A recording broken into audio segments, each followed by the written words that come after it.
Aye. Let's see how we go. Let's see how we go. Right. Members. Just to see how we go. Right. We're going to try and move on quickly. We have to do the TPO on item 23 on page 167 tonight, otherwise it expires. So we have to do that now. Yeah. So can we agree to reconfirm that TPO? Right. Thank you. I'm going to now move rapidly to item 21, 14 Keynes Road, Forum 30. Yeah, sorry. Beg you. I was assuming that was a viva voce approval, but we'll take a formal vote if you insist. I seconded it after you proposed it. Brian Clark proposed it. That's unanimous. It's agreed.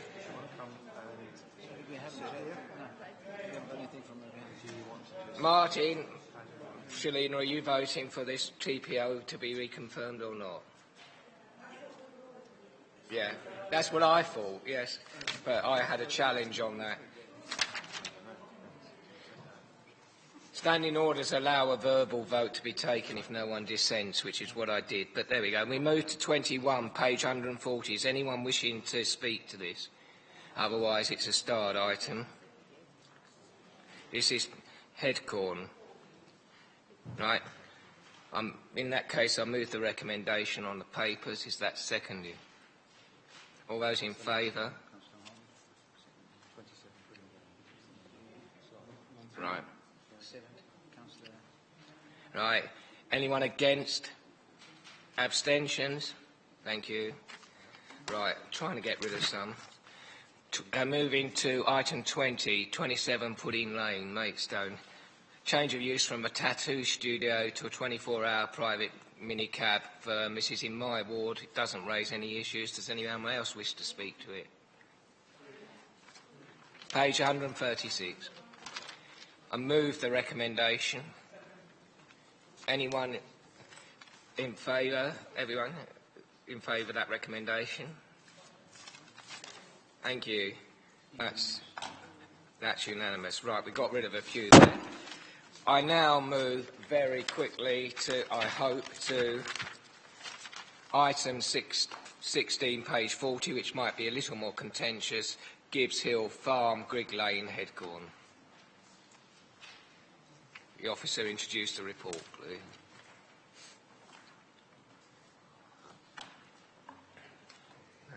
Southern first this evening. Thank you, Chairman. I'll catch up with the pace that's going through with the committee at the moment. This is an application for creation of 55 houses and associated roads, car parking, landscaping, vehicular access from Grigg Lane and a new area of public open space. Members will know that this is an allocated site in the adopted local plan H138, and I'll just take you through the application details. So this is just the site area. This is the application, Grigg Lane, with direct existing residential development here. This is the existing farm dwelling, and this is the extent of the land part of the application. And this diagram just shows in terms of the connectivity to the village and also to Headcorn Railway Station, which is just down here with the A274 along here. So it just shows you in terms of the connectivity.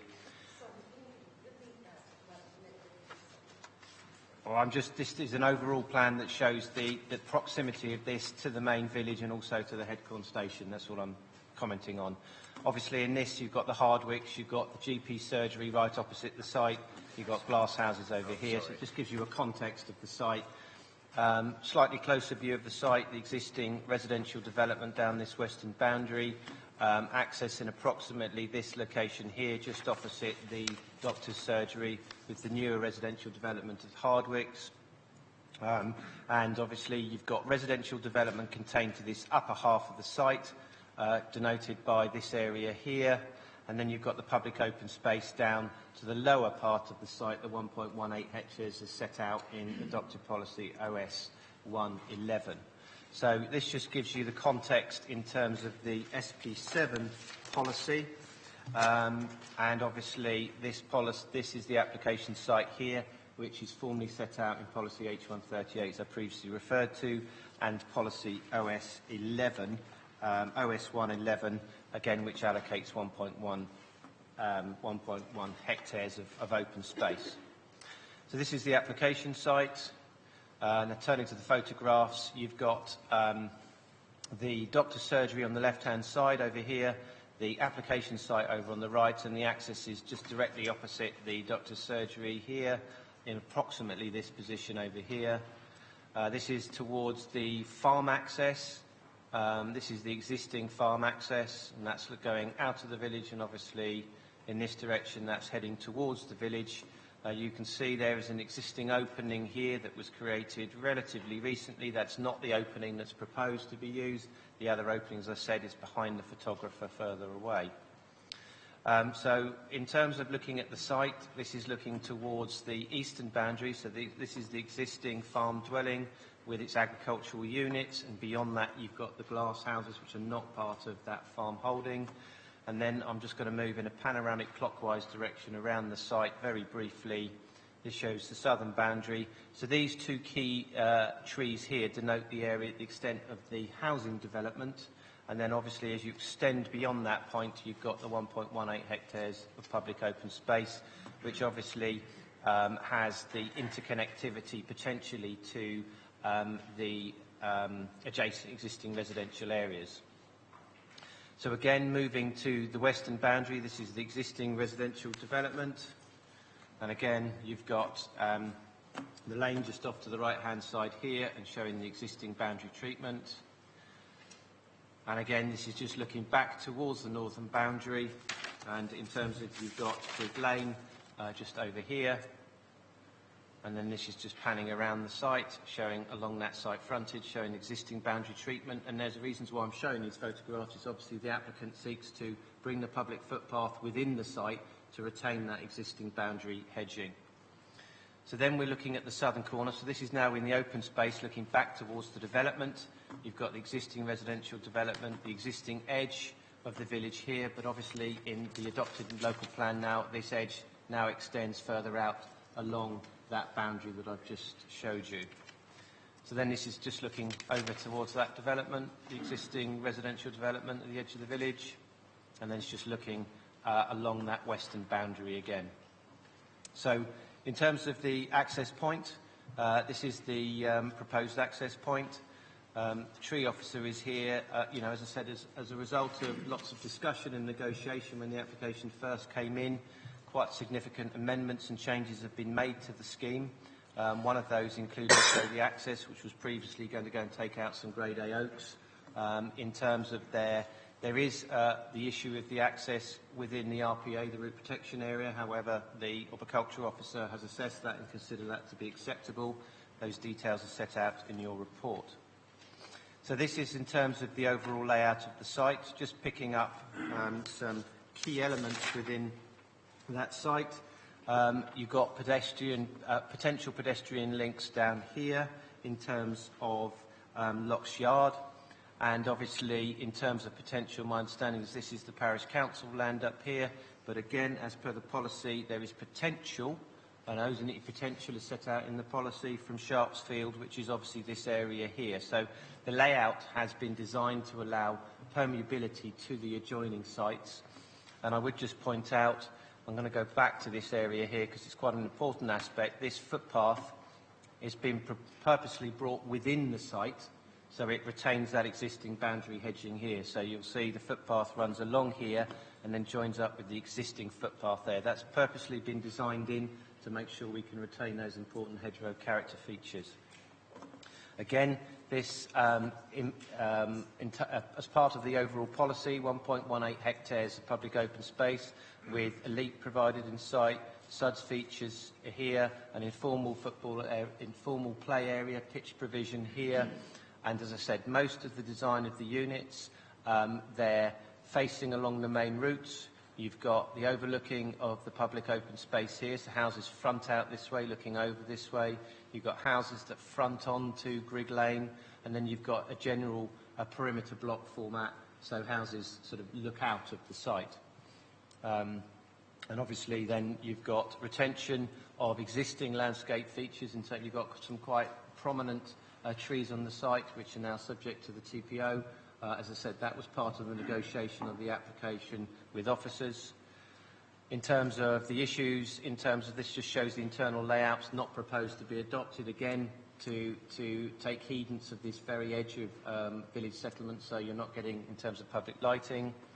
And I'm just going to very, very flickly go through the house design types. A lot of the detail is set out in the report, which have weatherboarding, clay tiles, tile hanging.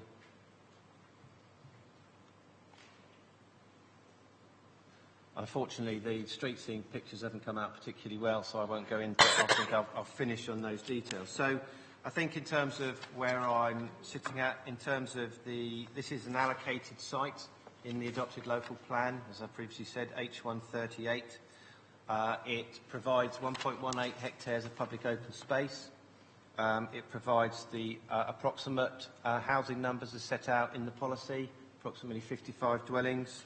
All the matters as set out in the report. There's no statutory objections to the application except in terms of the objection that's raised by the parish council. So all other stat consultees raise no objection to the application. The application has a number of supporting mitigation measures included within it, which include the 40% affordable housing. In terms of the contributions set out in the report for improvements to road junctions, and obviously, as I said, I'm not going to set out all the details. They are set out on page 53 of your report, so quite significant numbers of mitigation proposals to mitigate the impacts of the development are set out on that report. In terms of the overall design, the layout, the connectivity, the report sets out that those are considered to be acceptable. I previously said a lot of negotiation has been carried out by officers to significantly improve the scheme up to its current standard, and on that basis the application is recommended for approval subject to those heads of terms as set out on page 53 and also those conditions as set out on pages 53 and onwards of the officer's report. Thank you very much. Thank you very much, Mr. Bailey. Before we proceed any further, as time is going on, I suspect we are not likely, because there will be discussion on this application and the Linton one, we are unlikely to get to Ringleside and Ringlesgate, and not much more likely to get to land south of Avery Lane this evening. I'm sorry. I'd flag that up. You're welcome to wait, of course, in the hope that we do speed up and get there, but just to warn you that we may not. Right. There is an urgent update, brief one, on this application. Can we take any declarations of lobbying? That's just the ward members. Right. We move now to our first speaker. It's Dr. Kerr. If you'd like to come forward, please, sir.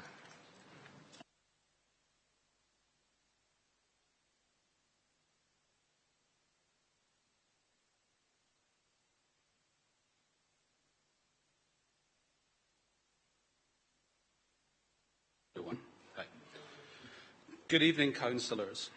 One aspect of planning that so alienates local residents is the seeming unwillingness of officials to challenge shoddy documentation. That applies to the transport assessment for this proposal. Let's start with an obvious issue where the implications should have been realised. The TA says the proposal complies with policy CS7, but that policy is from the 2011 core strategy superseded nearly 5 years ago. And what's more important than the error itself is it's the same error that occurred in another Headcorn TA. It's strong evidence that the applicant didn't actually analyse applicable policy and they've been caught out because the data they copied was wrong. Then there's the extraordinary assertion that the location is a suburban edge. That calls into question all data and conclusions flowing from this demonstrably incorrect classification. Similarly, distances quoted to the nearest public transport links are significantly less than they actually are. Now, these are all basic errors and reveal the lack of rigour in performing such critical work but the most serious issue relates to evaluating the cumulative traffic impacts. You might expect that assessing this impact would compare the situation with no new development to that with all new development in place. But instead, all the TA considers is the increase in traffic from the proposal against the base of all other development following its completion. That's an incremental, not a cumulative assessment, and you don't even have to take my word for it. This exact issue came up in a recovered appeal at Leckhampton, where the Secretary of State agreed with his inspector that the method I have described is the correct one. When the developer challenged this conclusion in court, they lost. So let's look at what the properly calculated increase in traffic actually is. The applicant's own figures show traffic will rise up to 100% on Forge Lane, 104% on Oak Lane and 130% on Grigg Lane. This is undoubtedly severe and far exceeds what most reasonable people would consider sensible. Indeed, the inspector at Leckhampton thought the deterioration in that network, following just a 23% increase in demand, resulted in such a severe impact. Councillors, all of these issues were made known to officers in KCC, and all of them remain unreferenced and unchallenged. Much has been made that the site is an allocation in the local plan, but a transport assessment riddled with errors, dangerously downplaying an appalling increase in traffic is a material consideration which could warrant refusal. With this in mind, I would respectfully appeal to committee members to take the last chance to have these serious questions addressed. In closing, I'd like to emphasise again that TA cannot be relied on, and the proposal will cause a severe impact in transport terms. On that basis, I would ask you to refuse it. Thank you very much. Thank you, Dr. Cove. Almost exactly on time. Councillor Dungy, Headcorn Parish Council, please.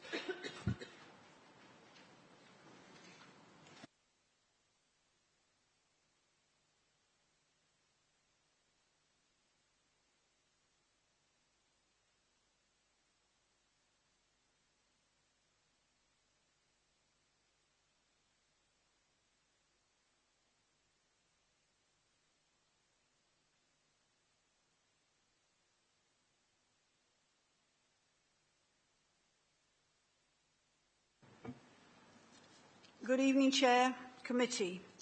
I'm going to keep this brief because so much of this has been said so many times before.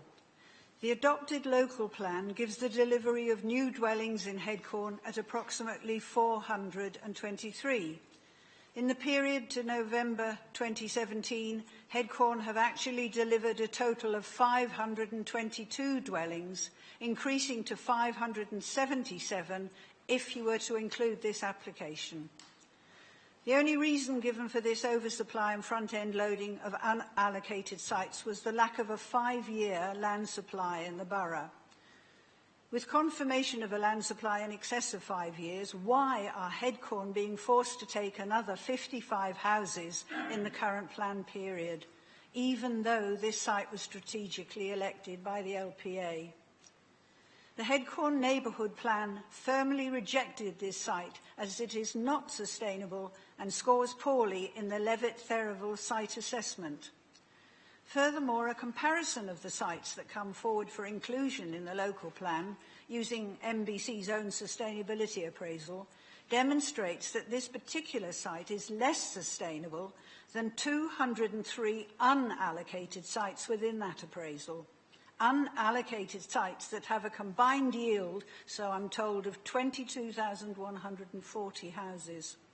Why then are we faced with yet another development that will only add to the burden felt by Headcorn, a burden which includes poor transport infrastructure, burgeoning doctor's surgery, lack of primary school places despite it be as yet unfinished school, added problems for the Victorian foul water drainage, etc., etc. Given that sustainability is one of the overarching principles of the NPPF, please see reason and reject this proposal on the grounds of unsustainability and look to those other sites that are available and sustainable, which I repeat is an overriding principle of the National Planning Policy Framework. Thank you. Thank you, Councillor. You're well within time. Mr. Smith for the applicant, please.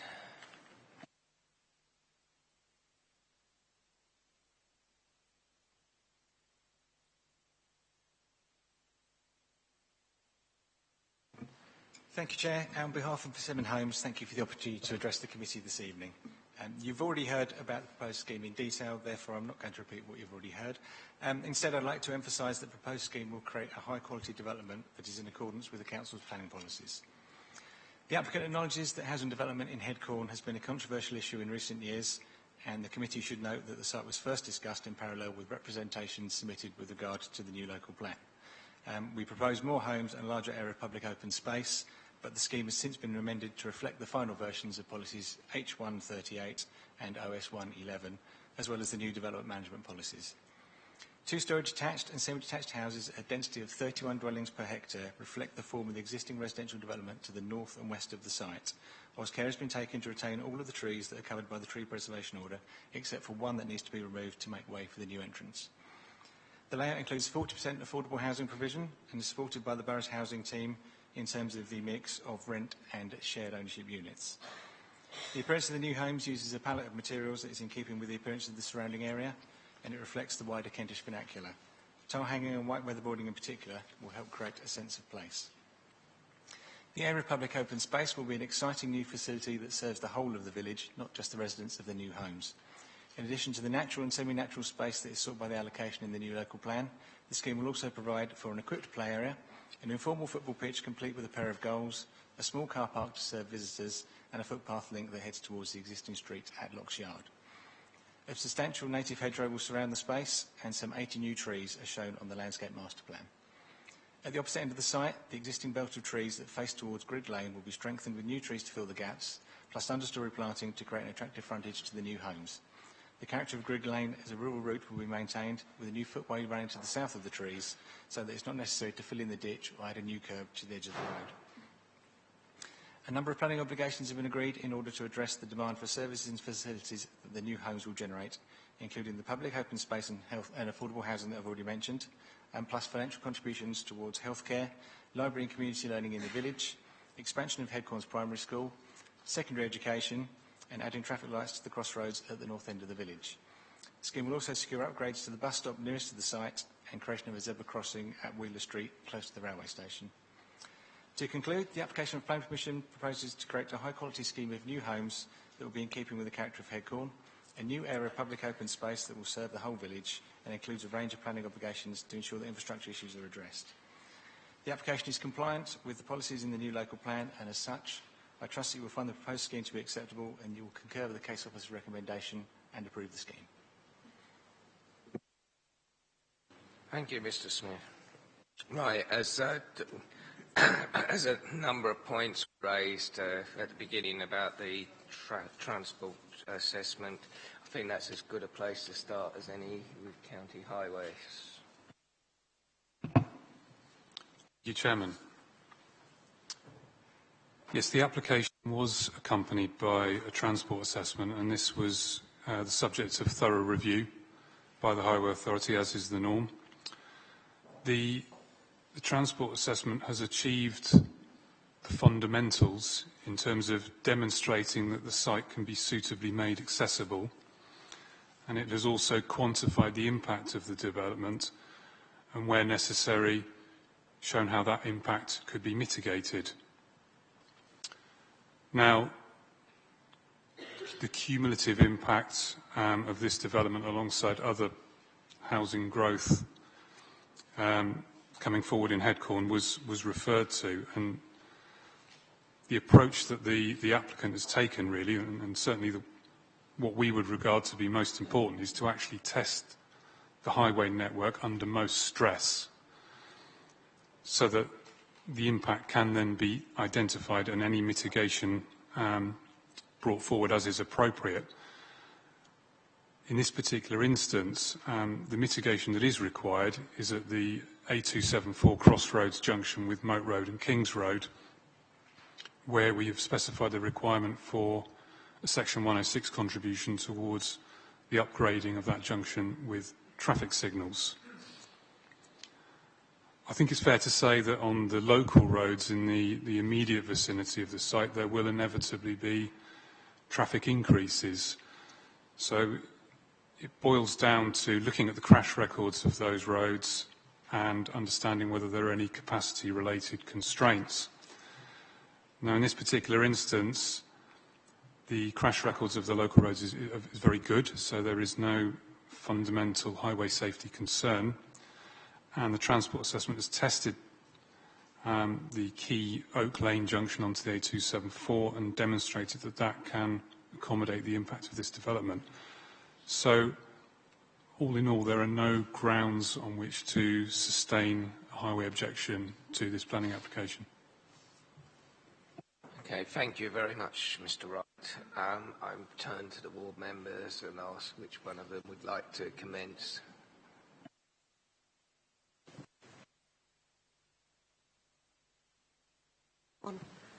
Thank you, Chairman. I've just got some very quick questions, but I do want to come back to Mr. Wright on what he's just said, because I think, Dr. Kerr raised other points which you haven't addressed, such as the transport assessment being based on data that's on a report that's been withdrawn in 2011. Would it, is it correct then to base our assessment or your assessment on that? That it incorrectly describes Grigg Lane as being on the suburban edge when it's quite clearly not, and obviously that will affect trip and other data. So is that acceptable?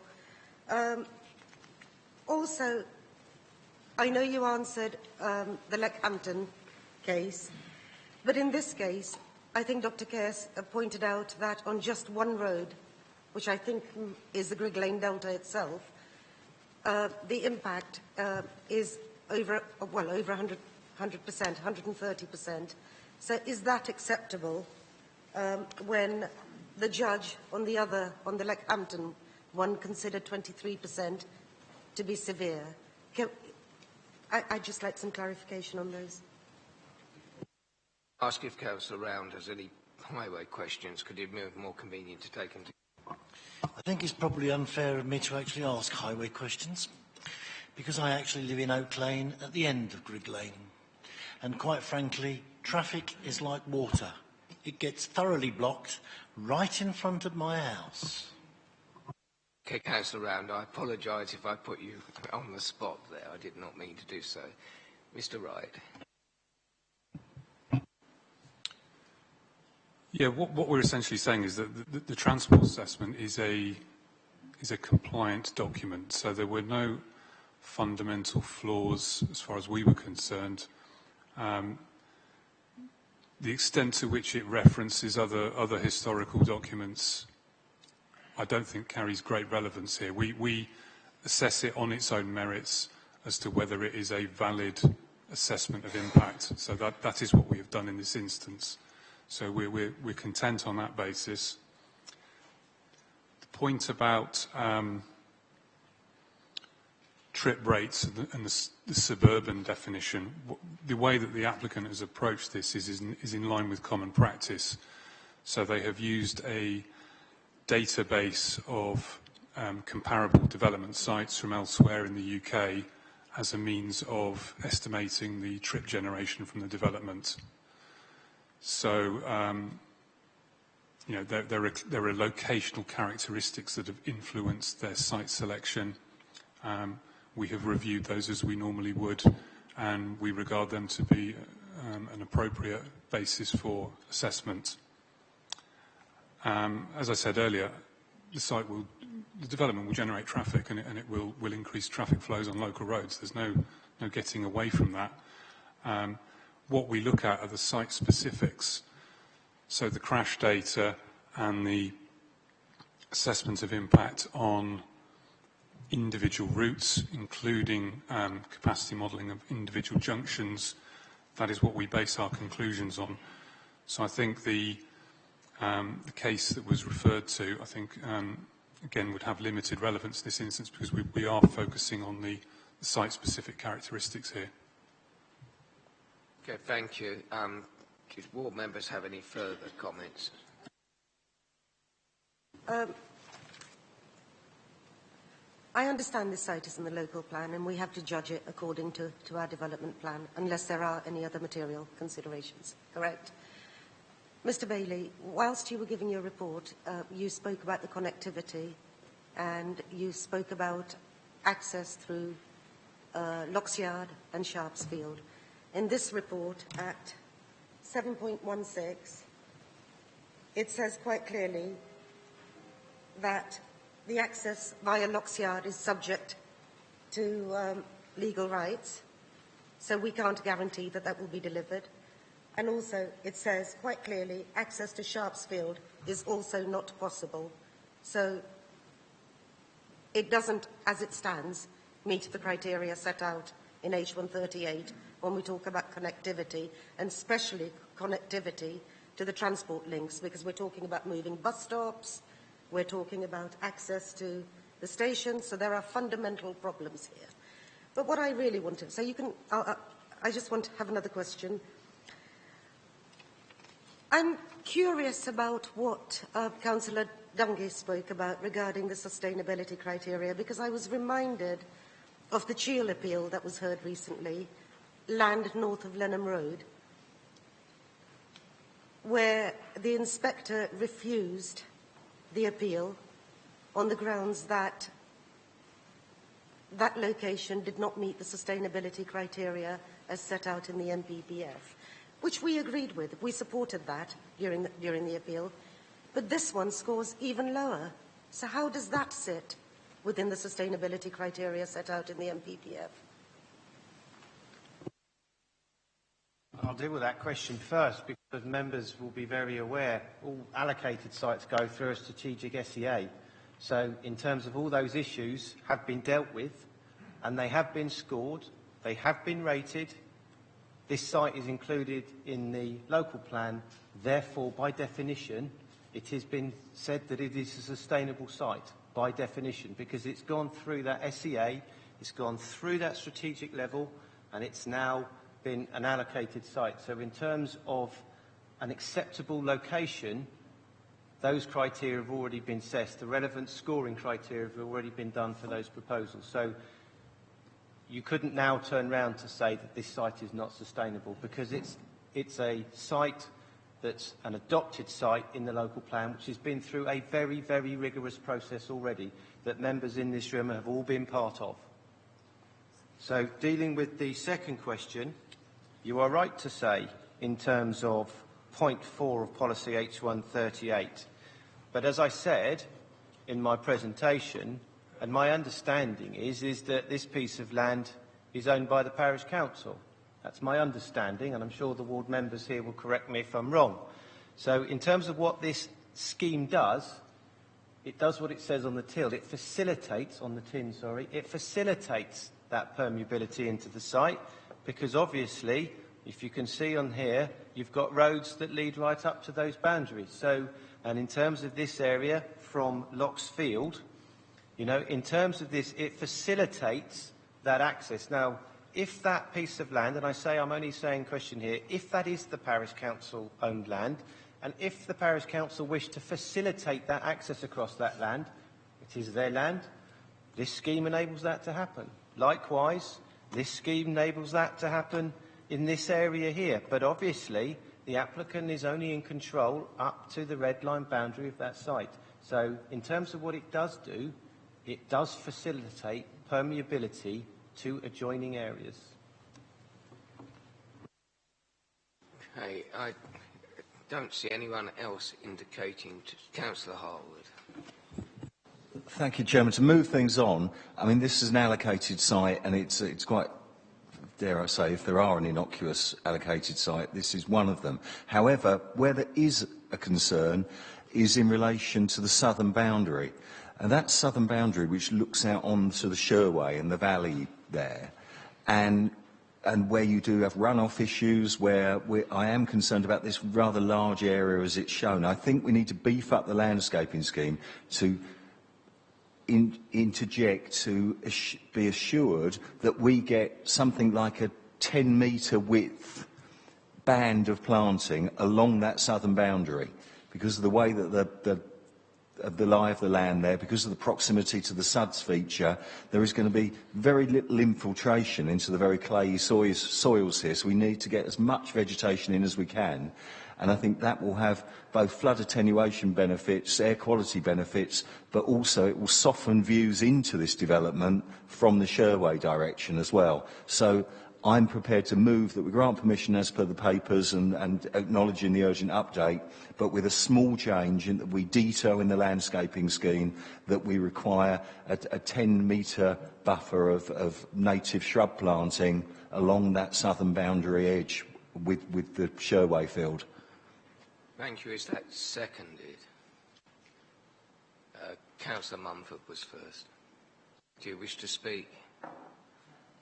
Right, Councillor Round, I think you indicated to come in on what Tony was saying. I can see the way in which I perceive committee is minded.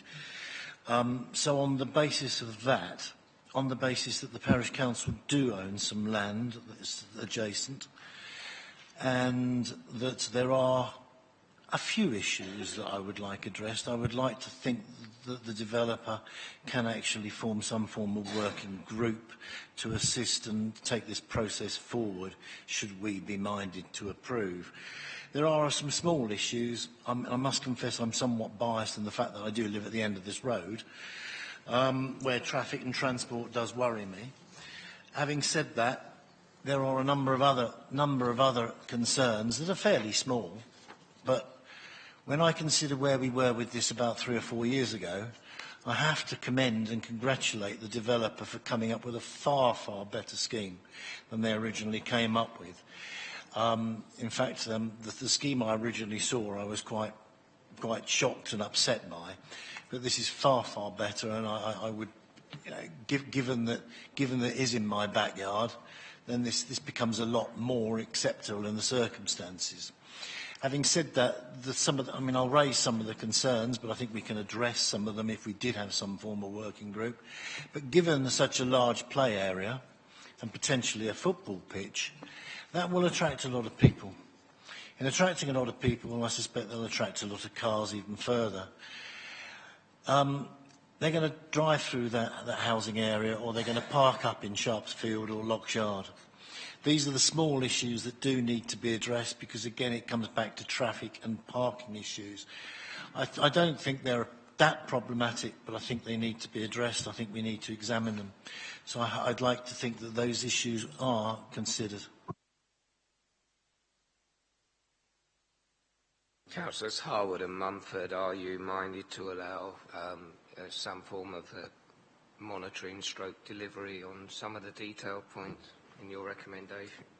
Yeah, I'm happy to do that. It's a big development. If we have a development group with the parish council and the local ward members and the planners and the applicants, it seems a good idea. Right, that seems to have accommodated you. Councillor Cox first. There's just 2 points. One, we're regularly reading now that we're using weatherboard. Just don't want to sound like a broken record. Is that going to be wooden weatherboarding that's going to be in there?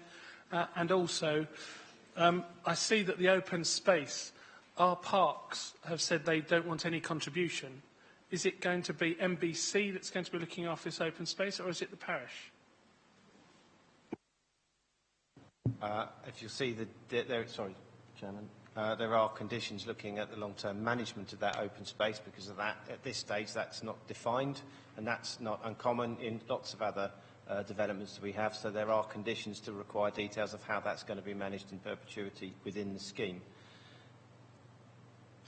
If I could also, while I'm on this point, I know that there sort of has been agreement in terms of this monitoring group involving the parish council. I would just request that members just sort of set out very clearly what that monitoring group is going to be looking at specifically, so then we can target that monitoring group to those particular areas. And I'm assuming it's about permeability, but I did just advise members that this scheme does seek to provide it right up to the applicant's control in the boundary, and then obviously the applicant wouldn't then have any control in any potential ransom strip if there is one there or anything else. I'm just putting that point out. I don't want to make waves in this particular area, but remember the applicant only has control up to the boundary of the site within their ownership. They don't have any control outside of that.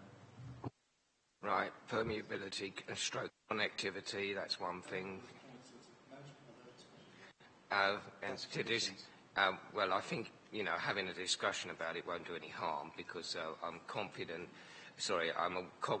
of the fact that, you know, it's important to get these arrangements right. We had a lot of trouble with, I won't go into which applicant it was, in Tovel, where we had to have a lot of discussion, and the existence of such a monitoring group would have actually facilitated that quite considerably, as it would have done at Tarragon Road, where we had our one and only councillor call for action on a site which I actually think was owned by the same applicant as this evening. So it would have facilitated that. Mr. Jarman. It was just clarification on whether or not wooden weatherboarding was being utilised or something like MDF. I agree with members, and I think you should condition it to make sure that you want to make sure you get timber weatherboarding on it, and if that's what you want to get, you should condition it. Okay, right, we've got that. And before we move on, Councillor Friend. Someone's got a light on. Like Councillor Round, I can see which way this is going, but I do feel that I have to state my concern about the uncertainty over the connectivity, because all I can see is that this is going to push even more cars onto Grigg Lane towards Councillor Round's home, and I think we really need to address this, because this is going to be a huge issue. I don't doubt it, which is why I'm so anxious to try and facilitate what effort we can. Right. I think we're clear on what the amended proposal is. Councillor Harwood, Councillor Mumford, you're clear. All those in favour of the amended... Can I just add to it? Oh, one moment. Mr Bailey has something to add. I apologise. Oh, I just want to say, just to clarify, so we're going to deal with condition 2 and add in wooden weatherboarding for clarification, amend condition 2. We will amend condition 5 and add additional ground, i.e. whether it's FG, to include a 10-metre buffer of native shrub planting along the southern boundary. Correct. We are going to look at the setting up of a monitoring committee to help facilitate the connections in terms of permeability, in terms of the adjacent connectivity to the western boundary. And there was that. It was about discussing the future management of the open space. Yeah, I did just say to members there is a condition on that point, but we can... I still think put it in, it's important. Yeah. Of the amended recommendation.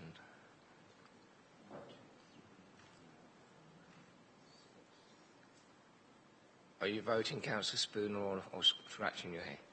Okay, see. Those against? 4 abstentions. There must be some. One. Thank you very much. Right. We now... That is approved with those changes. We now move on to item 14 on page 11, which is Vicarage Field, Wares Farm, Linton Hill, Linton.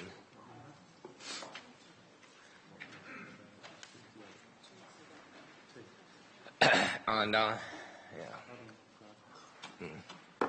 apologies. That was what I was about to say. Councillor Cox has an appointment elsewhere at St Paul's School.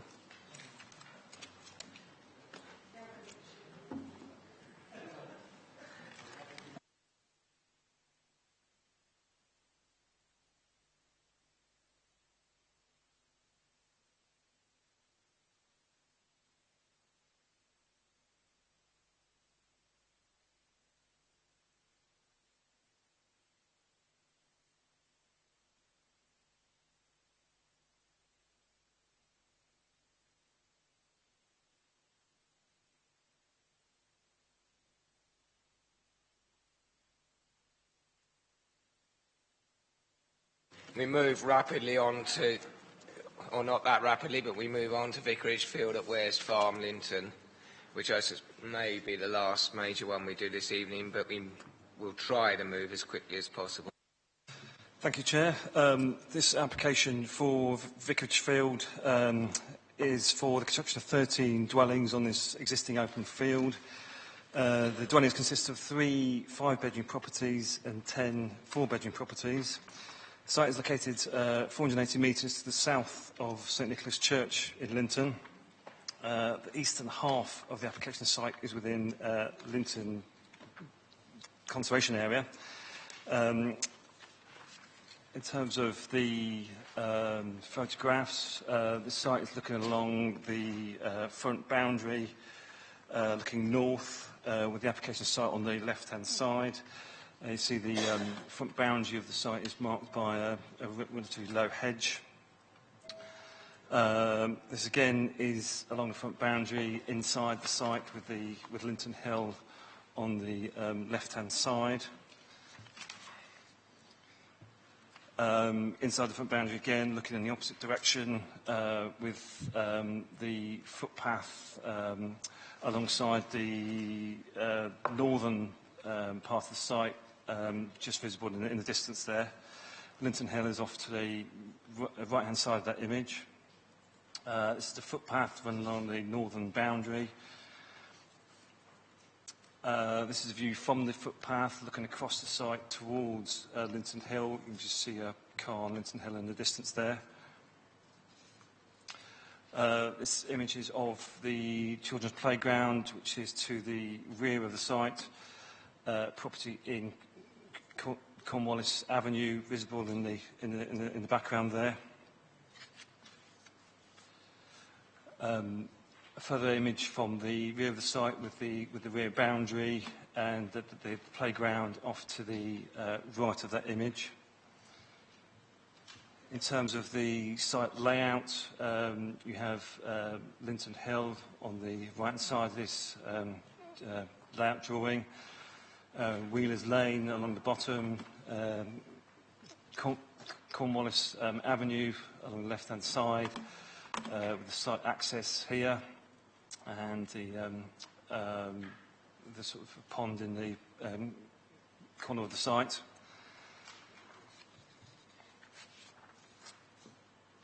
In terms of the street scene, this is the street scene along Linton Hill, cut into 2 parts.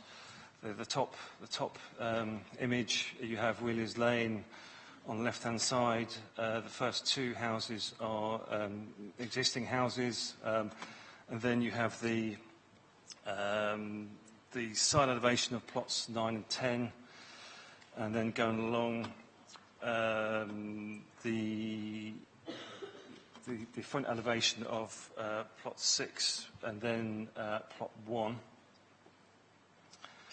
In terms of the design of the houses themselves, these are plots 4 and 7. The actual materials are set out in paragraph 6.19 of the Officer Report, include yellow stock brickwork, plain red clay tiles and Kentish ragstone.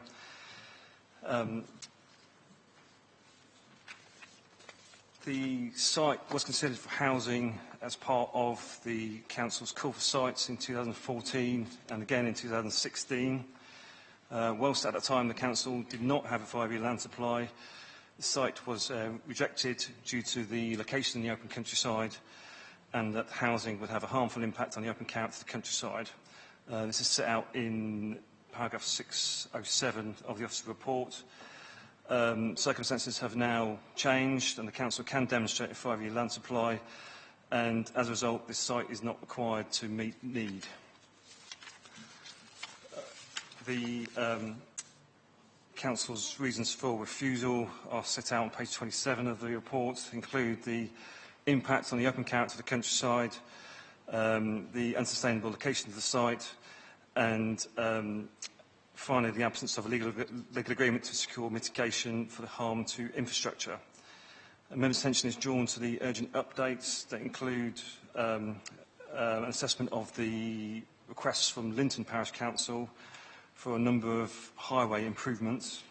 It is considered that these requests do not meet the necessary legal tests. Thank you. Thank you very much. Right. I beg your pardon. I take declarations of lobbying at this point.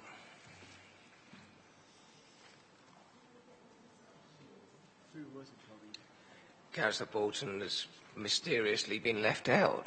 Paul. Ah. No, nor we. Yep. Okay, right. Everyone except Councillor Borton appears to have been lobbied. Right. Must have got lost in the post. Right, we now move to Councillor Whitmarsh of Linton Parish Council, please.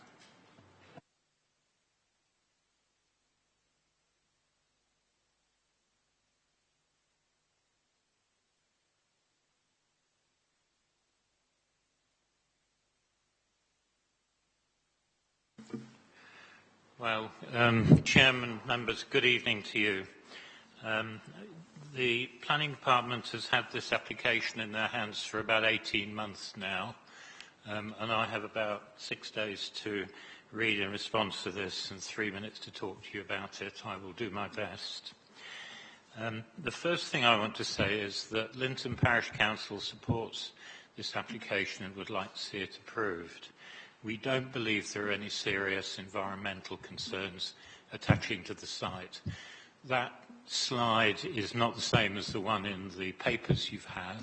If you look at the one in the papers on page 11, you will see there are about 60 properties surrounding this site. We believe that it's not in the open countryside. We regard this as infill and rather lightweight infill at that. 13 houses. Immediately to the west of it, you see Cornwallis Avenue, which has 31 houses in it. To the right of it, you've got an arterial route, the A229. To the south of it and to the north of it, there are houses in both directions. The second point I want to make is regarding the conservation area, which, roughly speaking, the eastern quarter of this site falls within the conservation area. Your previous conservation officer recommended the Vicarage field should be removed from the conservation area because they had no value. That view was subsequently changed, but no new plan has been submitted. So for the time being, it remains where it was before. A little bit to the right-hand side is within the conservation area, and I understand that there will be little or no building inside it. The third point I wanted to make relates to objections. There were 70 objections listed for the industrial site at Redwall Lane, which you approved a month or two back, coming from all over Linton. For this site, there were 10 objections, all of them from addresses which are either in sight of this field or think they will be. There are about 580 residents in Linton, so 570 people did not object to the proposal. We've had a lot of discussions in the village, and in the end, we decided that we would like to support it. So you're in a very happy position here, because if you approve it, everybody is happy. You get a few more houses. The parish council gets the feeling that someone is listening. Yeah, nearly there. And 570 of our 580 residents will also be happy. If you refuse it, I don't know. I assume it will go to appeal, but it's not my department. So that's all I have to say. But just finally, putting pros and cons to one side. I've let you go over a bit. You have to stop there. Sorry, Councillor. Thank you for listening. We now come to Councillor. Sorry, Mr. Hawkins. It's late at night. Might you have spent as much time here as many councillors? Thank you, Chair. Good evening, members. This is an application that's been subject to significant negotiations and changes since it was first proposed in 2014. We're now in a position where the parish, who were strongly objecting to the previous application, are now fully in support. So quite an unusual position for me to be sat in, at least. As is well rehearsed, Maidstone's local plan has only recently been adopted, and obviously, as we've had many discussions about this evening, decisions should be made in accordance with the development plan unless there's material considerations to indicate otherwise. But that obviously does allow for members or officers to depart from policy if they feel that there's significant justification to do so. Part of the reason we now have support for this proposal is due to the exceptional design quality of it, the use of Kentish ragstone within the scheme, and the individual bespoke design of the dwellings reflects the high standard of architectural design already within the locality. And if permitted, these dwellings would also be of a very high quality standard of design. Likewise, the landscaping provision within the development is generous, reflecting the openness of the site and also respecting the character and appearance of the conservation officer, one of the key components of that being the openness. There is scope for a good level of indigenous planting and ecological enhancements to be made within. Through negotiations with the case officer, it's also been agreed that contributions of approximately £1 million will be made towards affordable housing within the borough. The applicant is happy to agree with that, and that's a formula based upon the council's own requirements. And furthermore, the application would see the creation of a new crossing within the village centre, as well as an area of woodland planting commensurate to the size of the application site. We consider these to be significant planning gain. We do fully accept this is not the most sustainable location, but it is served by a frequent bus service and would also be linked by footpath to the village itself. I therefore don't believe it to be unsustainable, and particularly as the bus service is better than that of the larger village, for example, of Bourton-on-Chelsea, which obviously has taken some housing growth for the local plan.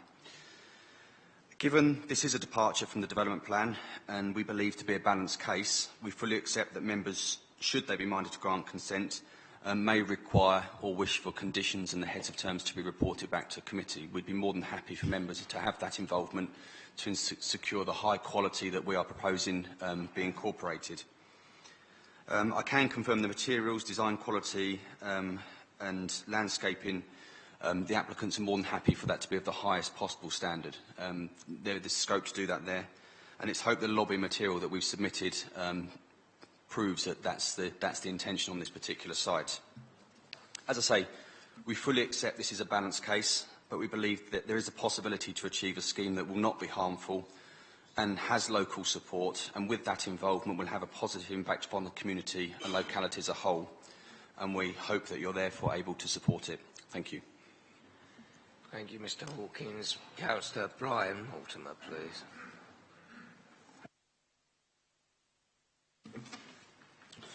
Right, thank you, members. Chairman, I'd like you to turn to page 27 and look at the reasons for refusal, and you've heard some of them tonight. But number 4, in the absence of 106 agreements. Now, you do know that you can apply the 106 agreements, but it quite clearly says that you can't have affordable housing on site, but the council can ask for money from that site to go towards affordable housing elsewhere. So I think item 4 can be got rid of. Item 3, to say that the site is located in open countryside and there's no convenient public transport, so it's unsustainable, is totally incorrect. There is a regular bus service that comes from Maidstone to Staplehurst and goes further afield and comes back. So I don't think number 3 is sustainable as a refusal. Item 1 and 2, now it comes down to conservation. And you're quite right, part of it is in a conservation area, but it comes down to the fact of weighing up a scenario where you can go against policy if the design is of a high quality. And it's been done before and it can be done again. If you look at some of the drawings that really I've seen, the quality is actually outstanding, and that can outweigh the problems with a conservation area. And you must remember, members, even it's a conservation area, you know that doesn't mean to say you cannot have building in a conservation area. Of course you can, but it has to be of a high quality like this one is. The thing that worries me about this, members, and you're going to say, Chairman, that this has nothing to do with it tonight. Yes, we've almost got a local plan in place. We've still got another week before a judicial review could come in place. However, once that's in place, then we hear about 300,000 houses that is possible the government want to build every year. And sites like this could attract 36 houses on it if it was approved under what the government's saying. So, all in all, I'm going to leave it in your capable hands, but there are good reasons why you can go against policy on this particular site. Thank you. Thank you, Councillor Mortimer. I was merely observed that when we make an exception for particular grounds, we have to be very sure those grounds are, shall we say, nailed on. But I shall simply come back. I'll come back to that later. Councillor Harwood, and then yes, I do have you next, Councillor Mumford. Councillor Harwood first. Right. Yes, very funny. Right. Thank you, Chairman. Again, this site has been fully assessed in terms of the local plan process. It is a very prominent site on a main arterial road. I cannot see with the design they're looking at many of the future residents using the bus, frankly. So I think actually the additional car loading onto a road that can't take it, I think there are so many reasons why this site should not come forward for housing. So to move things forward, I'm just going to move that we refuse this application as per the reasons for refusal on the papers. Thank you.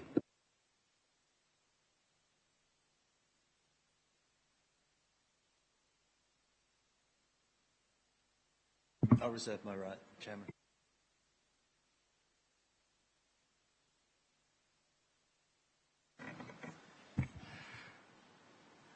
Thank you, Mr. Chairman. I'll start as I normally start, and that's a general point. On this application, you have got 10 letters of objection. On the next one on your papers, you've got 126. If you look at the 10 objections, Mr. Chairman, and the planners, you'll see they are spread over 3 pages or 2 pages. The 126 account for a few bullet points. So we've got to be consistent when we start presenting these. And the whole report, to me, seems to be quite biased. The difference between those 2 applications, they want this one refused and they'd like the other one approved. So we've got to be consistent. The first thing I say is you've heard the parish council who are in support and the ward member who are in support.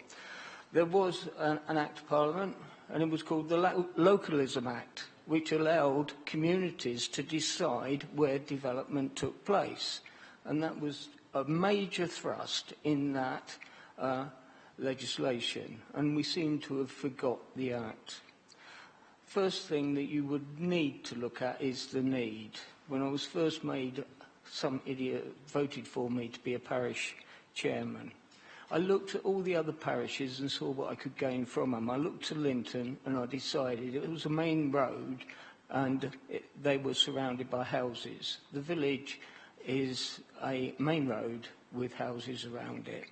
It needs development to survive. If you look around the centre of the village, the land falls away so sharply that development cannot happen there. Additionally to need, where we are looking at applications with 2 houses on, the officers point out to us that we need a windfall.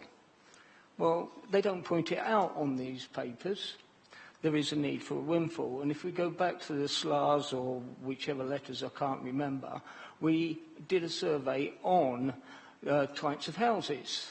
And there was a shortfall for executive type houses as being here. If we continue with need, we're trying to attract employment, we need executive homes. So, let's look at some of the other things that the officer is concerned about. Linton Crossroads. Yeah, well, Linton Crossroads has been fully funded and mitigated, and we're just waiting for the mitigation. We have gone through great lengths in here to mitigate the problems at Linton Corner. Employment. He brings up employment. Didn't we just put a big warehouse or down at Ware Farm with employment? Sustainability. I represent Bolton and Chelsea, and he refers constantly to public transport. They've got Staplehurst buses go through there on a Sunday, nearly hourly. I've got 2 buses a day, and I am a larger village. Sustainability, the only thing that we have got beyond Linton is a shop. We are further away from the doctors and all the other services, and we are a larger village. Affordable housing, yeah, but we allow for a contribution where it's not viable to put it in. We're being offered £1 million, which is over the top of what we're asking for. He speaks about the build boundary. Well, we've got new local planning. There is no parish boundaries apart from the larger villages and the rural service centres. But ultimately, we're talking about the conservation area. And as we've been told, it is not a no-go area. It's got to respect the setting. I believe the design of these houses are excellent. We talk about ragstone, and a developer gives us a sort of lip service pillar or a wall. These are going to be built, or some will be built, of ragstone. So I'm really going to modify or amend the proposal we've got, that we approve this allocation, or wrong, we approve this application, and the monies that have been asked for, that the officers are given delegated powers to arrange the 106s, etc. But that's where I'll leave it at the moment. But I think this is an opportunity both for Linton and Maidstone, because the design of these buildings, as you've all seen, is, well, in my words, fantastic. Councillor Prendergast, you indicated you were seconding. Do you wish to speak now? I'll be very brief because I don't think I can add much more to what Councillor Mumford has said, other than the consistency thing is fairly big, because here we're starting off saying, you know, it's a green sand bridge and it needs conserving and enhancing.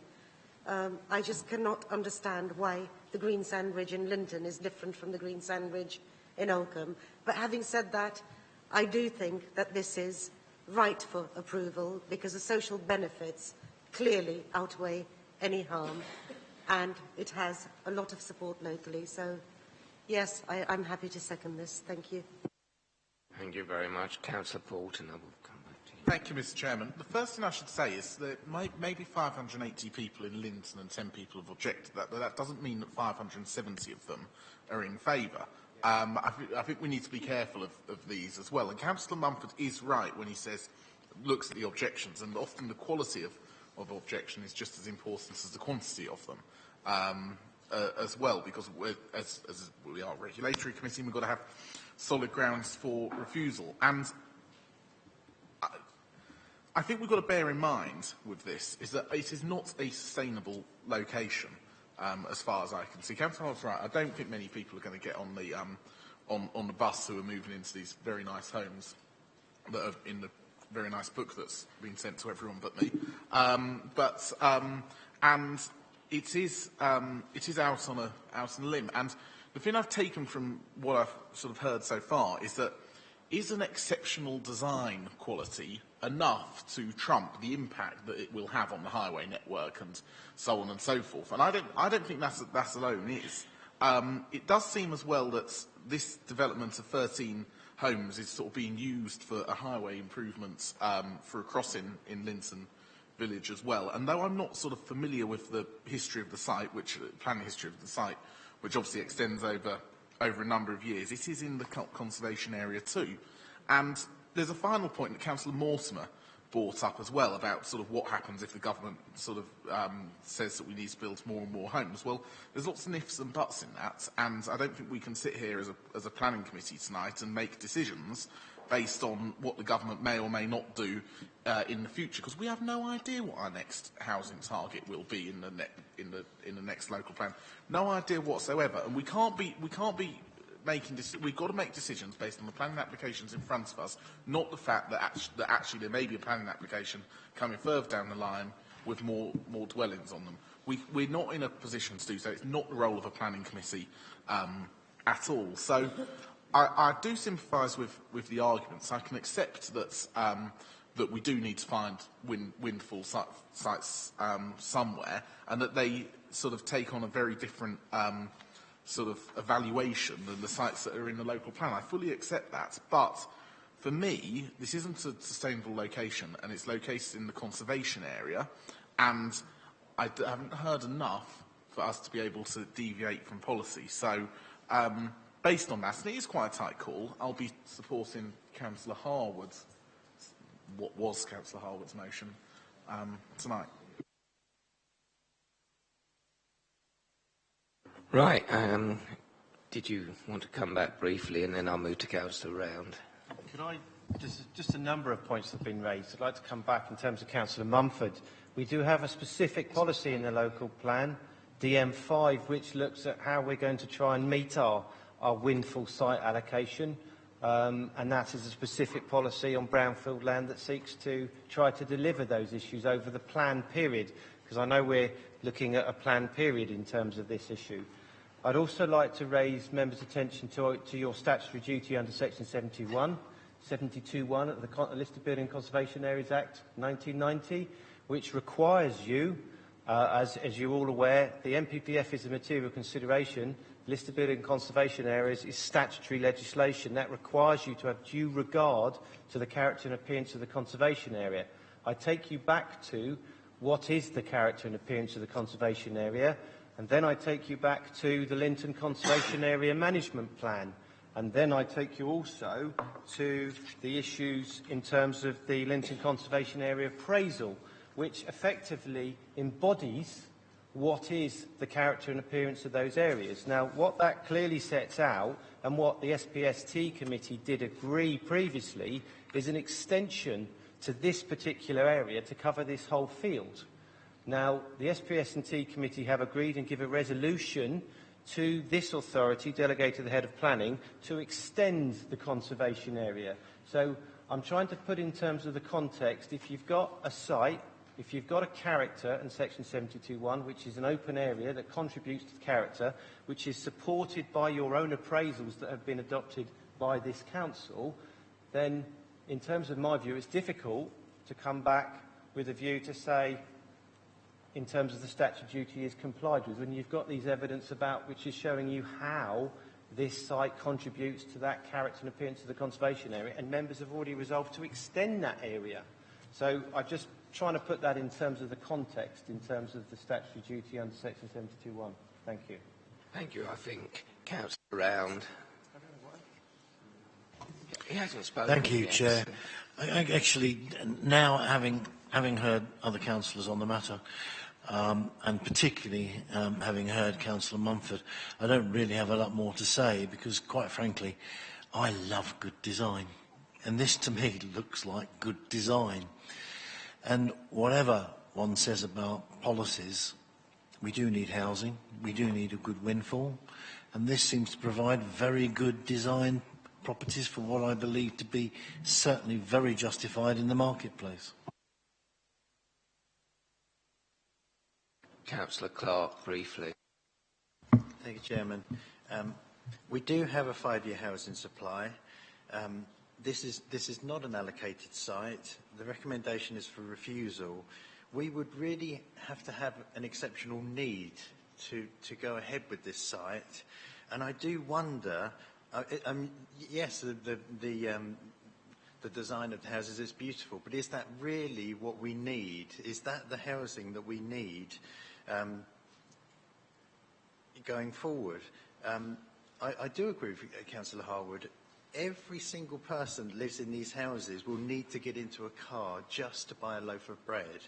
I do feel there will be more of an impact on the A229 than if this was a denser development and there was some form of shop or some sort of facility that could be added to it. But as it stands, I don't see that there is an exceptional need that we need to service with this design, so with this development. So I'll be voting against it. I don't think I'm going to say, thank you, Chairman, I don't think I'm going to say too much more. I have heard mention of this £1 million for affordable housing. As I said, I'm not the case officer, he's sitting right here next to me, but pages 18 and 19, to my mind, from the housing services, say there seems to be a 3-sticker point. So it's not just a question of this off-site contribution that's being looked at for affordable housing contribution. It says there's a 3-step process to that. So also as part of this consideration, in terms of the proposals for affordable housing issue, I don't think even we're at that stage yet that contribution should come forward, because quite clearly, as it sets out by the housing manager, there is a step process to go forward on that basis. And I also encourage members to consider that issue, because if this application were to be approved, you're also asking us to consider how we deal with the Section 106 discussions. And, that is not an assured that we'll just accept that contribution. So I just think I'd add that into the fray. Sorry, councillors, just on a legal point, I think because if there is going to be a resolution to approve against the officer recommendation, given the fact that there are conservation areas, etc., various other policies which are quite important policies, I think reasons would need to be given in accordance with recent decisions from the High Court. Now, on these sort of applications, we need to give reasons for the grant of permission against the officer's recommendation. So, before we go to the vote on that, can we just have those reasons, please? And that also must take into account the view of significant harm under Section 72. I don't think, whilst that is clearly germane to the issue, as far as I know, in overturns in this committee for the last, goodness knows how many years, we have given reasons. In a situation like this, if we were to overturn the officer's recommendation and grant approval, we would have to be very clear about why we would be doing it. There are quite a lot of policy grounds against it. My concern is that with promotional material and specifications like we've seen, indicative drawings, and very good ones, it's getting from A to B, from what's shown to what's delivered. Now, I think we would need to be pretty clear that the benefits architecturally and for the community and other benefits which may or may not be taken into account are deliverable. I am reminded that we have accepted offers from developers which were not necessarily entirely compliant. I think of the site we visited yesterday in Grafty Green in relation to their broadband, but it's not necessarily an exact parallel. If members were to overturn, I think you'd have to be pretty clear why, and I'm not quite at the point where the architectural design is so outstanding that it reaches that point of exceptionalism. I think you can get to that point of exceptionalism where actually being seen on a green sand ridge would, there was an actual PPS7 back in the day which had an exception, and, the whole point about those buildings was that they could be seen. So I think it would be possible to design a development that overcame this problem. But I'm nice though this is, attractive though it is, and everything else that's been put forward, including the local support, and yes, I do see you, Councillor Mumford, without your flag even, that we are not at this point where the case is solidly made to overturn the policy, in my opinion. But remember, that as the applicant's agent said, this is quite... It could be argued either way, and I believe Councillor Mumford may well be about to try and sway you otherwise. Right. Firstly, the car argument. You'll notice that none of the statutory consultees, including highways, object. So you're going against highways by saying that it will cause traffic problems. You have mitigated crossroads. I bring you back to our G&T applications. We accept that they will need to use the car, but for some reason we can't accept that there will be circumstances where the settled community have to do the same. The point on conservation area, It is only partly in the conservation area. We have not actually put that down. It's not that new one. It's gone through the committees, I agree, but it's only partly at this moment in a conservation area, and I don't believe that the buildings are being built on that. 72.1, due regard to the conservation area. Yeah, I have got due regard to the conservation area, and I believe it will actually enhance it through its design. And I'm going now to why should we do it? Because there is a local need. There probably hasn't been, and I think I'm right in saying, there's been 1 or 2 houses built in Linton in the last 50 years. The parish council now see the need to develop their village. They've got to move the centre because where the centre is at the moment, the ground falls away. They cannot develop there. And this would be one of the only opportunities they've got to develop their village. I will always support the parish council where I can. I'm being asked to support that parish council, and I'm supporting them in their desire to exercise localism and ask for development and put development in where they want it. As for sustainability, please, anyone enter an argument with me about Bolton-on-Chelsea being a larger village and this not being a sustainable location when it's got Staplehurst buses and probably a direct route to Coxheath, which we haven't got. So we must be consistent.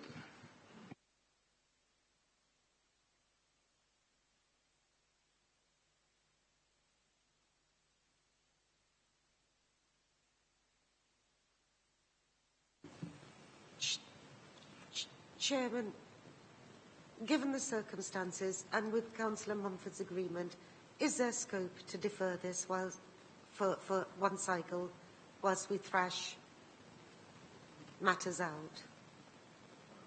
Not sure what matter it is that we are actually trying to thrash out. While you think about that, I'll come back to you in a minute. I'll take Councillor Harwood. Mr Bailey mentioned the Section 106 agreements, leaving him to negotiate those. I think members need to be very clear on this, that the issue is there an exceptional, compelling reason in planning terms, leave aside the 106, because that is money necessary to make allow a development to happen, not, cherry on the top necessarily. It is the design quality and the associated issues sufficiently strong grounds to overturn the planning objection, and that's another the issue, not the Section 106 issue, which could well be dealt with if we've dealt with the principal issue. Councillor Harwood. Thank you, Chairman. I don't want to kind of prolong this, but we need to look at what precedent we set. This is a beautiful plateau field on the edge of the Greensand Ridge.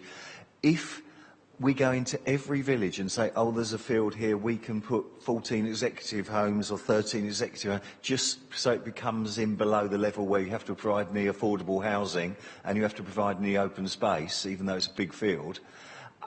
It's just, we've really got to consider this very, very carefully, because there may be some support somewhere for this one, but we'll have appeals in other fields, in other villages, where it's a very slippery slope. And I think we need to be really very careful. And also, we've got a glossy brochure. That's about all we've got. And I think we cannot be naive about this. We have a local planning process which is long and tortuous because of just this case. And that field will keep for the next 20 years or 30 years, and maybe it will get development then. But at the moment, we can protect a bit of the Kent countryside, and I think that we should do that. And I think positions are fairly well understood all around the room. Does anyone else, any officers don't want to come back on that? I don't think. I just think, in terms of Councillor Mumford clarifying the point of the conservation area, a lot of the site is within that existing conservation area. Maybe the officer can point actually how it is, because I know you did say that you think a lot of the houses aren't in it, but maybe the officer can just point to which of those houses are within it.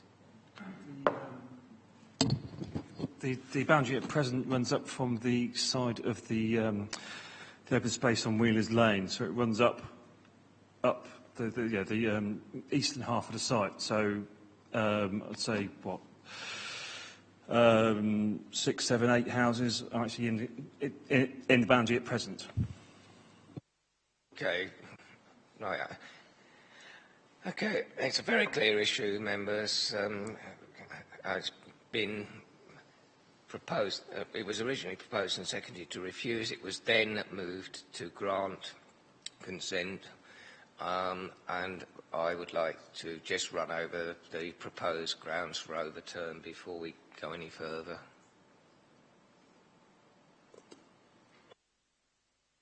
I think that's back to me, and I would like you to provide me the same courtesy that you do other members and adjourn for 5 minutes while we put that in order, and at the same time you'll need to vote extra time. Yes, is it agreed that we proceed after 10:30 as we're so close? And yes, you're quite right, Councillor Mumford, to be consistent. I will give you some time to allow. And I will say that because of that, I am very sorry to people here for the two other applications, Ringleside and Ringles and Avery Lane, but we can't do justice to them in 25 minutes.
Right, ladies and gentlemen, right, over to the Councillor Mumford. So the proposal would be to approve the application because none of the statutory authorities object, and we would disagree with the officer's assessment in that there is less than substantial harm, and this should be weighed against the public benefit of the enhancement to the conservation area through the design of the proposed buildings, the potential of the crossing, which is much needed, the windfall the windfall that we will gain, and I think I'll leave it there. You're talking about built design, you're talking about landscape design at that point, just a built in. I believe that the build design actually enhances the conservation area because of its high quality, in that its local materials, etc. Yeah, I was just trying to check whether you were talking about just the built landscape or the, shall we say, the built design or the actual landscaping as well, which I assume you do, so for the sake of argument. Yeah, I mean both. Yeah. Right. I think that's very clear. Did you wish to...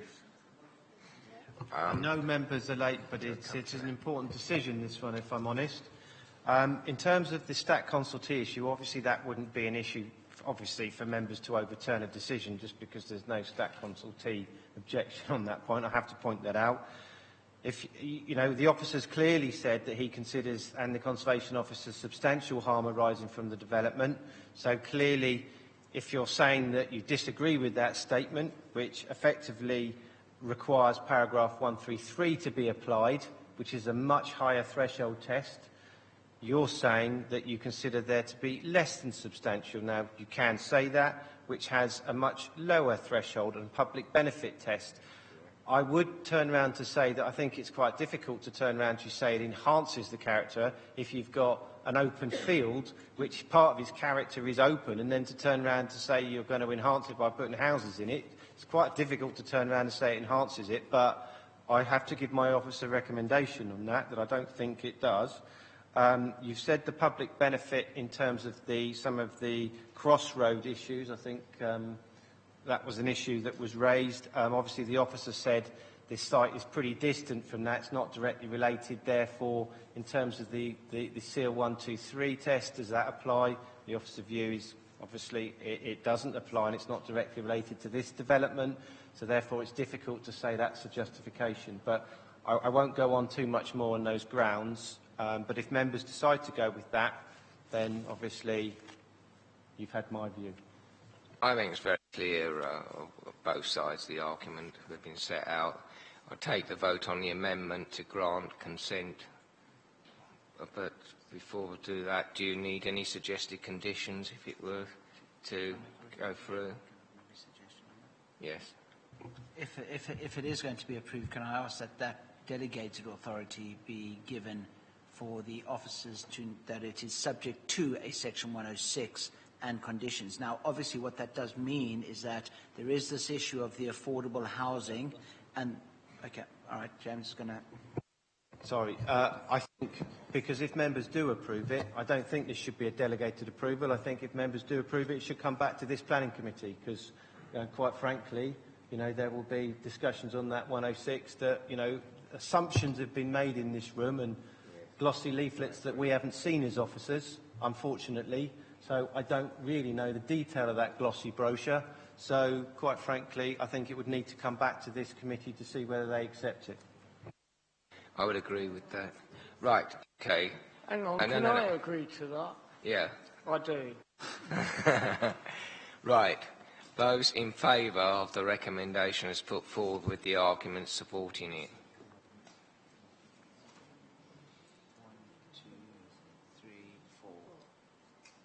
Those against? 1, 2, 3, 4, 5. Abstentions? 2. Who's abstaining, sorry? 3. Is that right? Mm-hmm. Doesn't have 2. Oh, they're going to have to take that again, I think.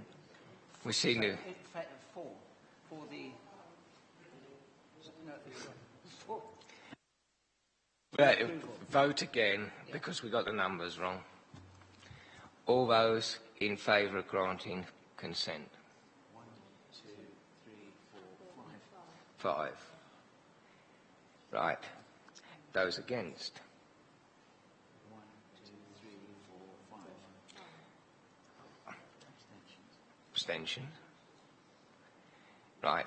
As it is a tie, and I will use my casting vote to grant consent.